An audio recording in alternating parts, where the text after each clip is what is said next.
जय हिंद दोस्तों, स्वागत है आप सभी को मेरा यूट्यूब चैनल में। अगर आप आकांक्षा 40 का फॉर्म अप्लाई कर चुके हैं यानी कि फॉर्म को भर चुके हैं, तो इस वीडियो में मैं आपको एक इम्पोर्टेंट जानकारी देने वाला हूं कि जो आपका आकांक्षा 40 का एग्जाम होगा उसका तैयारी मैं स्टेप बाय स्टेप करके जो है कि पूरा करवा दूंगा। आपको किसी प्रकार का कंफ्यूजन नहीं रहेगा।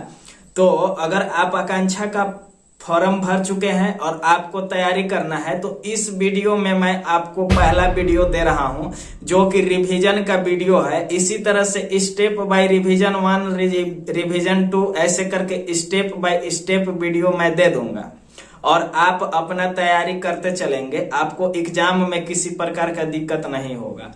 तो और जैसे ही आकांक्षा 40 का जैक बोर्ड यानी कि झारखंड बोर्ड द्वारा मॉडल पेपर जारी किया जाएगा उसका भी मैं वीडियो बना दूंगा, उसका आंसर भी बता दूंगा, आपका सारा कंप्लीट हो जाएगा। पिछला साल जो है कि पिछला बार जब 2022 में ही एग्जाम हुआ था तो पिछला बार का एग्जाम जो है कि बहुत ही बढ़िया गया था। उसमें बहुत सारे बच्चे जो है कि सिलेक्शन हो पाया था।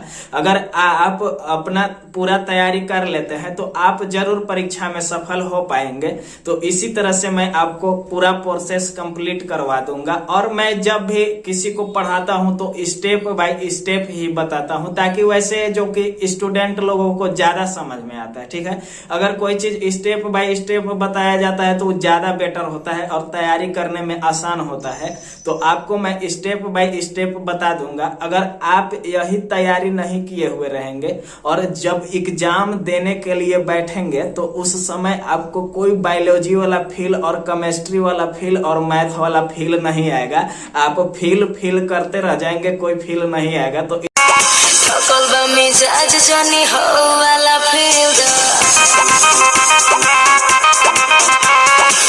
तो इससे बढ़िया है कि आप अपना तैयारी कर लीजिए और एग्जाम को दीजिए, कोई दिक्कत नहीं होगा। 100% सिलेक्शन हो जाएगा अगर आप अच्छे से पढ़े रहेंगे तब। ठीक है, तो चलिए हम अब ले चलते हैं आपको अपना स्क्रीन पर और बता देते हैं कि कैसा क्वेश्चन पूछा जा सकता है। इससे पहले कि अगर आप मेरे चैनल पर अभी तक नए होंगे तो चैनल को सब्सक्राइब कर लेंगे और बेल आइकन को प्रेस कर देंगे और एक छोटा सा प्यारा सा कमेंट लिखेंगे। दोस्त, आपका एक छोटा सा कमेंट से हमको मोटिवेशन मिलेगा जिससे कि मैं आपके लिए बहुत ही जबरदस्त वीडियो बना करके देते रहूंगा और आप अपना तैयारी करते रहेंगे। ठीक है, तो चलिए अब चलते हैं हम लोग अब स्क्रीन पर।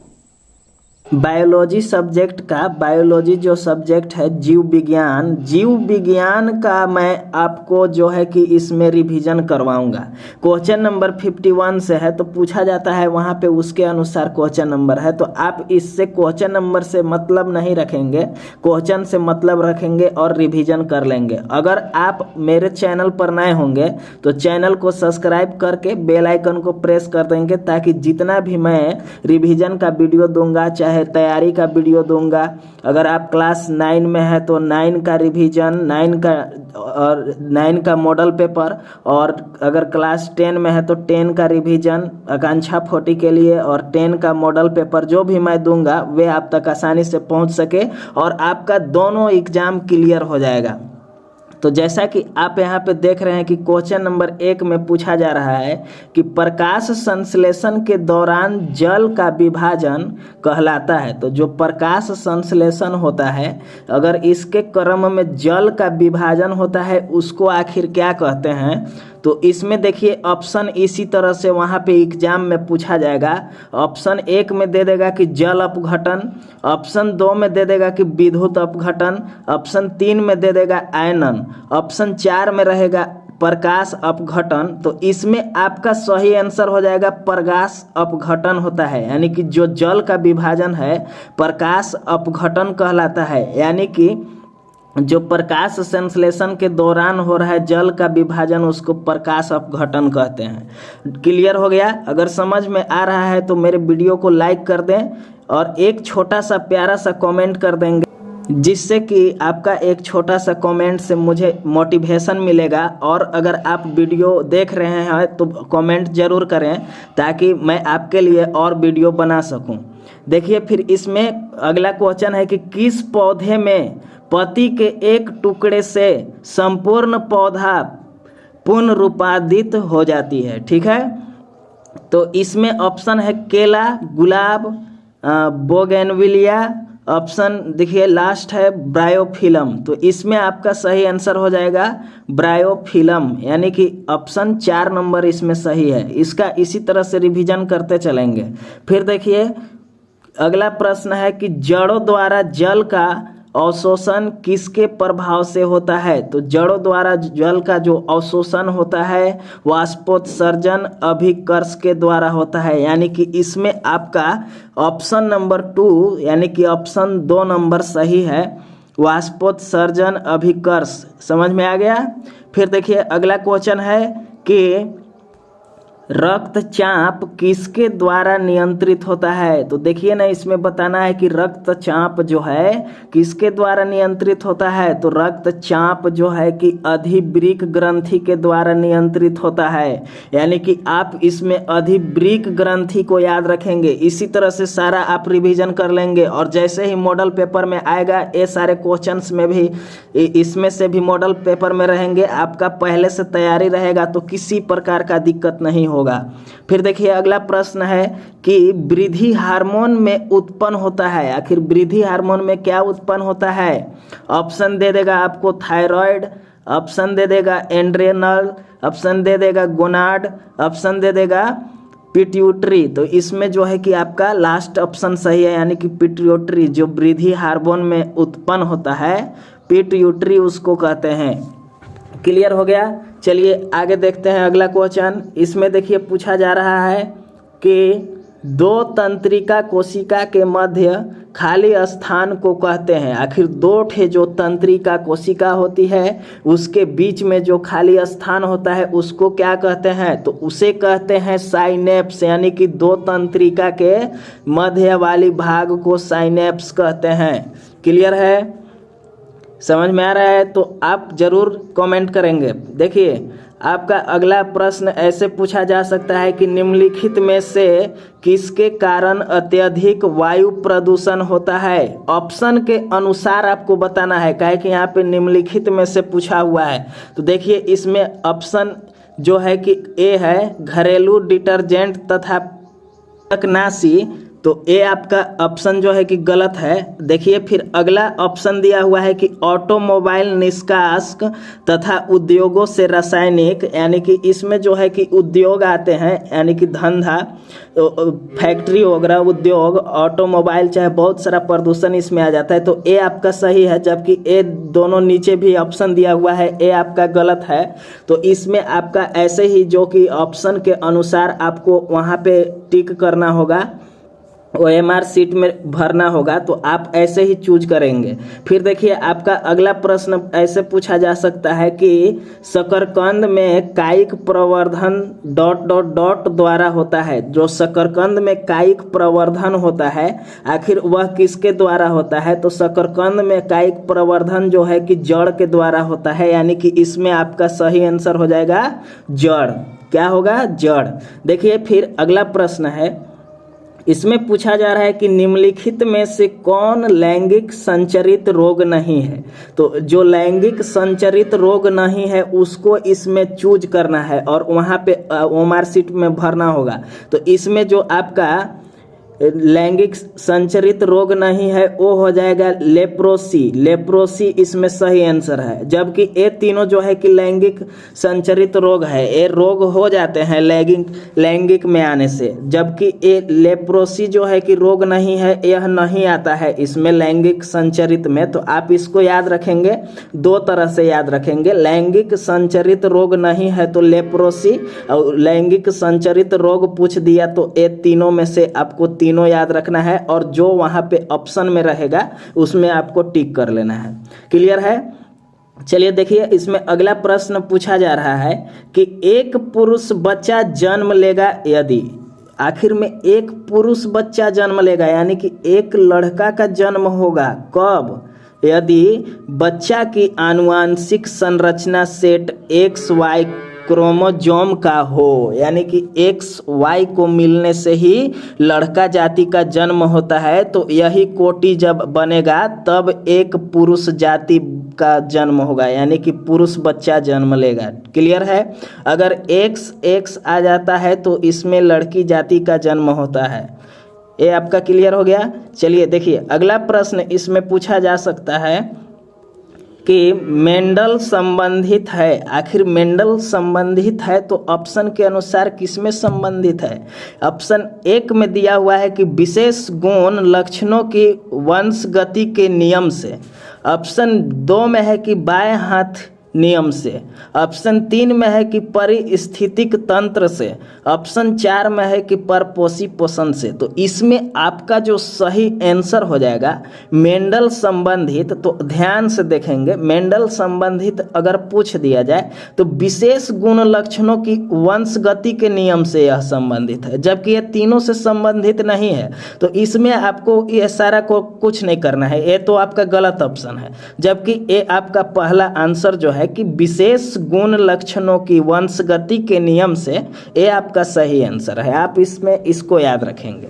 फिर देखिए इसमें अगला प्रश्न ऐसे पूछा जा सकता है कि पुस्तक ऑरिजिन ऑफ स्पीसीज लिखा गया था।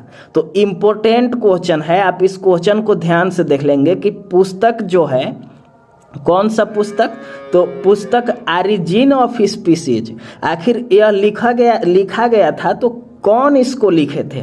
ऑप्शन में ऐसे दे सकता है कंफ्यूज करने के लिए कि थॉमस माल्थस द्वारा, या ग्रेगर मेंडल द्वारा, या चार्ल्स डार्विन द्वारा, या इनमें से कोई नहीं। तो अगर मान लीजिए वहाँ पे आपको पता नहीं रहेगा तो कंफ्यूज ही ना हो जाएंगे। तो इसीलिए मैं आपको तैयारी करवा दे रहा हूँ कि जो ऑरिजिन ऑफ स्पीसीज बुक है यह चार्ल्स डार्विन के द्वारा लिखा गया है, यानी कि इसमें आपका सही आंसर ऑप्शन 2 है। ठीक है, क्लियर है? अब देखिए अगला प्रश्न है कि बम्बू इज ए, यानी कि बांस है। आखिर बांस क्या है? तो बांस जो है कि जड़ी बूटी में आता है, यानी कि यह जड़ी ले लेंगे, इसका सही आंसर हो जाएगा जड़ी। ठीक है, क्लियर है? देखिए अगला प्रश्न ऐसे पूछा जा सकता है कि रिकेट्स बीमारी का कारण है। आखिर रिकेट्स बीमारी जो है उसका क्या कारण होता है? तो रिकेट्स बीमारी के लिए ये तो आसान क्वेश्चन है, पहले से ही बच्चे लोग पढ़ते आते हैं। तो ऑप्शन में कंफ्यूज करने के लिए विटामिन ए की कमी से दे देगा, विटामिन सी की कमी से दे देगा, विटामिन डी की कमी से दे देगा, या प्रोटीन का नियन अंतर्ग्रहण से दे देगा। इसी तरह से मतलब कि उसको 4 ठे ऑप्शन बनाना है, 3 गो गलत 1 गो सही। तो इसमें आपका कौन सा सही हो जाएगा दोस्तों? तो इसमें विटामिन डी की कमी से सही हो जाएगा, यानी कि रिकेट्स बीमारी जो है कि विटामिन डी की कमी से होता है। ठीक है, क्लियर है? अगर आप मेरे टेलीग्राम ग्रुप को नहीं ज्वाइन किए होंगे तो टेलीग्राम ग्रुप को मेरे डिस्क्रिप्शन बॉक्स में दिए हुए लिंक पर जा करके और ज्वाइन कर लेंगे। जैसे ही मॉडल पेपर आएगा, मॉडल पेपर का जितना भी मैं वीडियो बनाऊंगा उसका PDF टेलीग्राम ग्रुप में दे दिया जाएगा, ताकि आपको एग्जाम में किसी प्रकार का दिक्कत नहीं होगा, आप आसानी से अपना तैयारी कर लेंगे। और ये तो वीडियो का रिवीजन है, आप इस रिवीजन को देख लेंगे पूरा प्रोसेस, आखिर रिवीजन में कैसा आएगा, आपको एग्जाम में किसी प्रकार का दिक्कत नहीं होगा। चलिए देखते हैं इसमें अगला प्रश्न।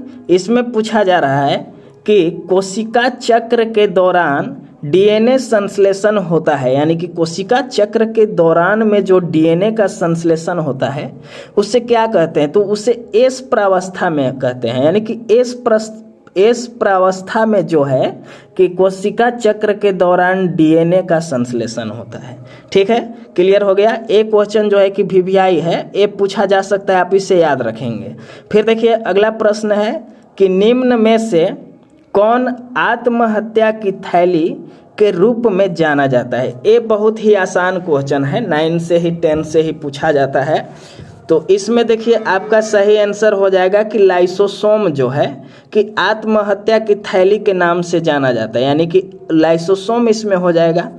क्लियर हो गया? फिर देखिए अगला प्रश्न है, इसमें पूछा जा रहा है कोशिका की गुणसूत्री विभाजन है, तो कोशिका की गुणसूत्री विभाजन और पूछ देगा तो 4 ठे ऑप्शन देगा इसमें, जो कि आपको रहेगा कि माइटोसिस, मियोसिस, द्विखंडन, विखंडन। तो इसमें आपका सही आंसर हो जाएगा माइटोसिस, यानी कि माइटोसिस को आप वहां पे टिक कर देंगे। ठीक है, क्लियर हो गया?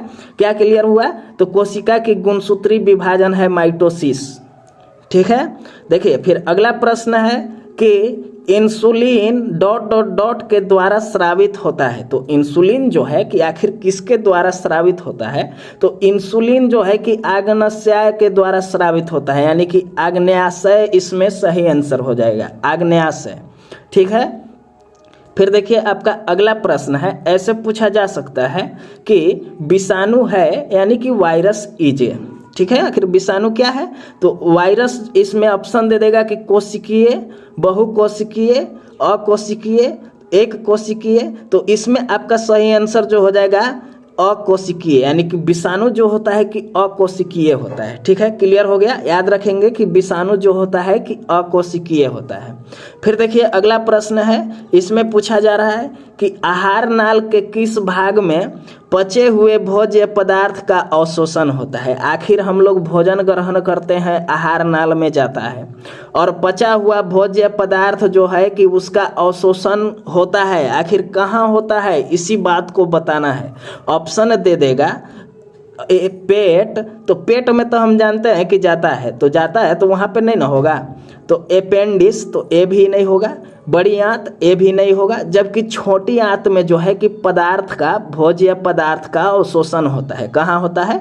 छोटी आंत में, यानी कि इसमें आपका सही आंसर हो जाएगा कि भोज्य पदार्थ का अवशोषण छोटी आंत में होता है, यानी कि ऑप्शन 4 इसमें सही हो जाएगा। इसी तरह से आप याद रखेंगे। ठीक है, फिर देखिए आपका अगला प्रश्न है कि ऊर्जा का सबसे सुरक्षित स्रोत है, यानी कि ऊर्जा का जो सबसे सुरक्षित स्रोत है, आखिर वह कौन सा स्रोत है जो कि सबसे सुरक्षित है? इसमें ऑप्शन दे देगा ईंधन ऊर्जा, जैव ऊर्जा, नाभिकीय ऊर्जा, सौर ऊर्जा। तो इसमें जो है कि आपका नाभिकीय ऊर्जा जो है कि सबसे सुरक्षित ऊर्जा होता है। ठीक है, तो इसमें आप इसी को याद रखेंगे कि नाभिकीय ऊर्जा जो है कि सबसे सुरक्षित स्रोत है। ठीक है, फिर देखिए आपका अगला प्रश्न है कि परितंत्र में आते हैं, आखिर जो 4 गो ऑप्शनवा दिया गया है इसमें से कौन परितंत्र में आते हैं? तो देखिए इसमें आपका पहला ऑप्शन है कि हरे पौधे तथा जंतु, तो ए परितंत्र में नहीं आते हैं, ए आपका गलत ऑप्शन है। अगला ऑप्शन है कि हरे पौधे तथा अपघटक, ए भी आपका परितंत्र में नहीं आते हैं। ऑप्शन 3 में है कि हरे पौधे, जंतु, अपघटक तथा अजैव परिवेश, ए आपका परितंत्र में आते हैं, यानी कि यही आपका सही आंसर है। जबकि 4 ठे ऑप्शन बनाने के लिए एक और कुछ ऑप्शन लिखा हुआ रहेगा, उत्पादक तथा उपभोक्ता, इसी तरह से 4 गो बनाया हुआ रहेगा, तो ये आपका गलत हो जाएगा। जबकि परितंत्र में कौन आते हैं? तो ऑप्शन नंबर 3 वाला, हरे पौधे, जंतु, अपघटक तथा अजैव परिवेश। ठीक है, क्लियर हो गया? फिर देखिए आपका अगला प्रश्न ऐसे पूछा जा सकता है कि किसी झील का जल हरा होने का कारण है। आखिर किसी भी झील है, कोई भी झील का जो जल होता है वह हरा हो जाता है, तो आखिर उसका क्या कारण है हरा होने का कारण? तो ऑप्शन दे देगा कि प्रदूषण, अगला ऑप्शन दे देगा कि समुद्री शैवालों की अत्यधिक वृद्धि, अगला ऑप्शन दे देगा काई, अगला ऑप्शन दे देगा इनमें से कोई नहीं। तो काई के द्वारा जो है कि झील का पानी हरा हो जाता है, यानी कि हरा दिखाई देता है। काई बहुत जगह पे बैठता है, नदी वगैरह में भी, चाहे कोई टंकी वगैरह है आपके घर पानी का, उसमें भी काई बैठ जाता है, जिसके कारण क्या हो जाती है कि पानी का रंग हरा हो जाता है। आखिर किसके कारण होती है? तो काई के कारण। आप इसमें याद रखेंगे। देखिए दोस्त, फिर अगला प्रश्न आपसे पूछा जा सकता है कि मनुष्य में अल्जाइमर रोग के अपभ्रंशन का अभिलक्षण है, यानी कि कौन सा रोग? ए VVI क्वेश्चन है, आप याद रखेंगे कि अल्जाइमर रोग पूछा जा रहा है, इसका अपभ्रंशन अभिलक्षण बताना है। तो यह मस्तिष्क कोशिकाओं के अभिभ्रंशन का अभिलक्षण है, यानी कि इसमें यह समझ में आ रहा है कि मनुष्य में अल्जाइमर रोग मस्तिष्क कोशिकाओं के अपभ्रंशन का अभिलक्षण है। ठीक है, क्लियर हो गया। ये VVI क्वेश्चन है, ये पूछा जा सकता है, तो आप इसे याद ही रखेंगे। फिर देखिए अगला प्रश्न पूछा जा सकता है कि मनुष्य के यकृत ... तंत्र के भाग है, यानी कि मनुष्य का जो यकृत है किस तंत्र का भाग है। ऑप्शन दे देगा पोषण, ऑप्शन दे देगा श्वसन, ऑप्शन दे देगा उत्सर्जन, ऑप्शन दे देगा वाष्पोत्सर्जन। ठीक है, तो मनुष्य का जो यकृत होता है यह जो है कि उत्सर्जन तंत्र का भाग होता है, यानी कि आप इसमें यहाँ पे उत्सर्जन भर देंगे, यानी कि उत्सर्जन क्लियर हो जाएगा। तो आप ओमआर सीट में जो आपका OMR सीट आएगा उसमें क्लियर कर देंगे ऑप्शन 3 के जैसा उत्सर्जन। ठीक है, इतना सारा क्वेश्चन आपका क्लियर हो गया। अगर आपको एक क्वेश्चन समझ में आ गया हो तो आपको बहुत ही अच्छा है कि आपके एग्जाम में किसी प्रकार का दिक्कत नहीं होगा। अगर आप टेलीग्राम ग्रुप को ज्वाइन नहीं किए होंगे तो टेलीग्राम ग्रुप को जल्दी से ज्वाइन कर लेंगे, जो कि डिस्क्रिप्शन बॉक्स में लिंक दिया हुआ है, उसमें लिंक पर जा कर के ज्वाइन हो जाएंगे। जितने भी मॉडल पेपर आएंगे वे सारे मॉडल पेपर का आपको PDF दे दिए जाएंगे। ठीक है, और रिवीजन का जितना भी वीडियो बनाऊंगा मैं वे सारे वीडियो को आप देख लेंगे और अपना एग्जाम क्लियर करेंगे। ठीक है।